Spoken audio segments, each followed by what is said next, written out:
Hey everybody, Dan here. So this is Module 6, and in the last module, Module 5, I asked you to consider what you've learned up to this point and sort of go with your gut and give some quick answers on how you feel about universal health care or the ACA. So what we're going to do now that you've sort of formed an initial opinion, I want you to start to look at the opinions of others. So specifically in this case, healthcare professionals. So there's a couple of websites in this module that you'll need to go look at, and they're fairly short. So one of them is nurses, and one of them has to do with physicians. And you're going to be presented with some sort of typical positions as far as how healthcare professionals feel about universal health care, or more specifically, the ACA. And I think it's useful because you've already been asked to create like an initial stance on this.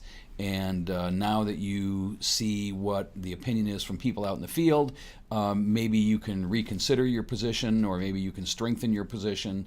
And the idea is for you to see what other people are saying, what other people out there in the actual healthcare marketplace are saying, and maybe that will change the way you think, either pro or con. So the idea here is to just see what arguments are out there, sort of the classic arguments, and then for the assignment itself in this module, you'll be asked to reflect on what positions you feel were valid, or perhaps even how your mind has changed.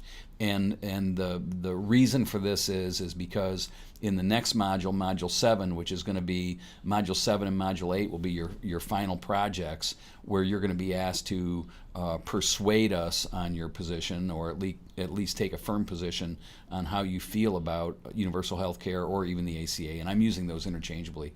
Then you'll be better informed by looking at what's already out there and what healthcare professionals think about right now. So it's a real easy assignment. Go through the web pages, look at the classic arguments amongst healthcare professionals, and then in the next two modules, which are the last two, you'll be asked to work on your own position and be asked to sort of elaborate and build a persuasive argument for the position that you take. That's it for now. If you have any questions, let me know. Thanks. Have a great day.